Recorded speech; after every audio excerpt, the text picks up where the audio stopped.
Sakshi and I'm back with a new video. So this video is going to be late night study routine, and in this video I'm going to share my late night study routine. It will help you to prepare for your exams, because in this video I am going to prepare for my exams. So as for me, physics is quite a hard subject, and most of the students find it quite hard in their own way. So maybe you can relate with me in this video. First of all, I started with drinking water. Staying hydrated is much important for yourself. And हाँ, जब exams हो तब तो किसी भी हाल में बीमार नहीं हो सकते. मैं हो गई थी कुछ दिन पहले, तो उसके बाद मैंने टाइम वेस्ट किया बिना अपना जल्दी से टू डू लिस्ट बनाया. मैं टू डू लिस्ट बना रही हूँ. मैंने इसमें कुछ टास्क अपने रखे थे जो कि फ़िज़िक्स के 3 चैप्टर्स थे. Are the must read chapters, जो कि आपको एनसीईआरटी से पढ़ना ही पढ़ना है इन द फिज़िक्स. और इसमें आते हैं हमारे magnetism and matter chapter, EM waves chapter and modern physics के 2 चैप्टर जो कि हैं एटम एंड न्यूक्लियाई. तो मैं ये पूरा एक रात में पढ़ने वाली थी, पूरा लाइन बाय लाइन एनसीईआरटी से. तो सबसे पहले मैंने पार्ट 1 फिज़िक्स की ली, जिससे कि मैं मैग्नेटिज्म एंड मैटर पढ़ने वाली थी. तो आज इसमें से हम पढ़ेंगे मैग्नेटिज्म एंड मैटर और ईएम वेव्स. उसके बाद हम पार्ट 2 से चैप्टर्स करेंगे मॉडर्न फिज़िक्स के. तो लेट्स गेट स्टार्ट. तो मैंने अपना मैग्नेटिज्म एंड मैटर से पढ़ना स्टार्ट किया. It is a freaking lengthy chapter, but आपको पढ़ना ही पड़ेगा because it is important to read it from NCERT. और आप भी ज़रूर पढ़ लेना. अगर आपने फ़िज़िक्स में उतना तैयारी नहीं किया है बोर्ड्स को लेकर, तो आप भी इन 3 चैप्टर्स को तो ज़रूर से ज़रूर पढ़ लेना, कम से कम एक बार एनसीईआरटी से, और उसकी समरी को देख लेना और उस पर कुछ क्वेश्चंस बेस्ड आप देख लेना. तो ये मतलब मस्ट चैप्टर्स हैं जो कि एनसीईआरटी से पढ़ना चाहिए. तो ये मैंने गूगल पे ही देखा था कि कौन कौन से चैप्टर्स मस्ट हैं जो कि पढ़ना चाहिए एनसीईआरटी से. तो मुझे ये किसी सर ने रिकमेंड किया, आई थिंक फ़िज़िक्स वाला के किसी टीचर ने रिकमेंड किया ये 3 चैप्टर्स. मुझे नाम याद नहीं है क्योंकि ये मैंने बहुत पहले से ही लिख के रखे थे कि मुझे कौन से 3 चैप्टर्स को हर हाल में कंप्लीट करना है.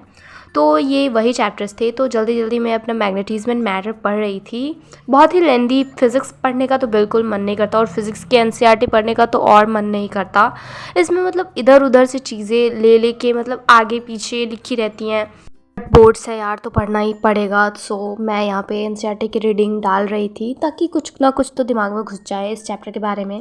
वैसे ये चैप्टर्स मैंने पहले पढ़े हैं लेक्चर्स में और नोट्स भी बनाए हैं, बट एनसीईआरटी इसको रीड नहीं किया था. एनसीईआरटी से मैंने मॉडर्न फिज़िक्स वाला पार्ट पहले पढ़ा था बिकॉज़ वो मुझे अच्छा लगा. क्वाइट ईजी चैप्टर है तो उसको मैंने पहले से पढ़ लिया था, बट इस चैप्टर को मैंने बिल्कुल भी नहीं पढ़ा था फिज़िक्स से, सॉरी एनसीईआरटी से. तो ये मेरा फर्स्ट टाइम था एनसीईआरटी से पढ़ना. इसके पहले मैंने इसको मॉड्यूल से पढ़ा था. बट हाँ, फिज़िक्स में आप किसी भी चैप्टर्स के पॉइंट्स टू पॉन्डर को मत भूलना, बिल्कुल भी नहीं. पॉइंट्स टू पॉन्डर बहुत ही इंपॉर्टेंट होते हैं और समराइज्ड वे में पूरे चैप्टर को एक्सप्लेन कर देते हैं. तो आप ज़रूर से ज़रूर पॉइंट्स टू पॉन्डर को पढ़िए. तो मैंने भी सारे चैप्टर्स के पॉइंट्स टू पॉन्डर पढ़ लिए. अगर आप किसी चैप्टर को नहीं पढ़ना चाहते हो, मन नहीं कर रहा है एनसीईआरटी से पढ़ने का, तो एटलीस्ट उसके पॉइंट्स टू पॉन्डर को पढ़ लो because it is very important, very very very important. और बहुत सारे मतलब थ्योरी बेस्ड क्वेश्चन इससे भी आ सकते हैं, उम्मीद है.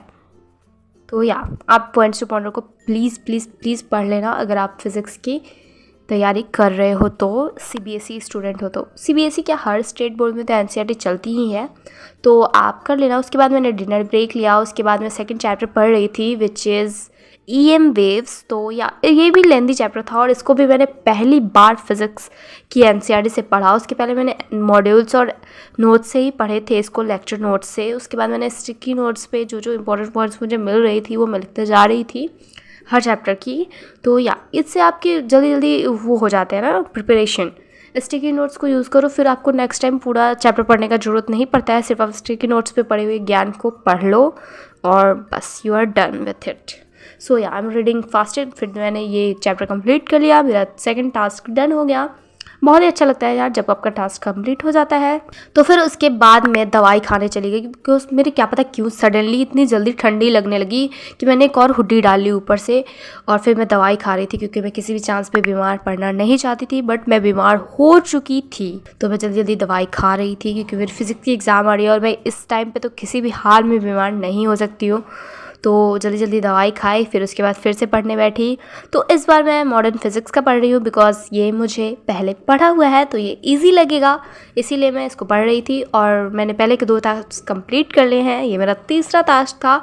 और मैं मन को ऐसे मोटिवेट करते रहती हूँ कि बस अब ये पढ़ना है, उसके बाद सोने चलेंगे। ओके, हाँ, तो आप भी ऐसे मोटिवेट कर सकते हो खुद को। तो ये मैं जल्दी जल्दी पढ़ रही थी। इसमें मैंने पहले के पढ़ के कंप्लीट कर रखा था, फिर मैंने तीनों चैप्टर्स को कंप्लीट किया। उसके बाद अपने डेस्क को आखिरी बार देख के मैं चली गई सोने।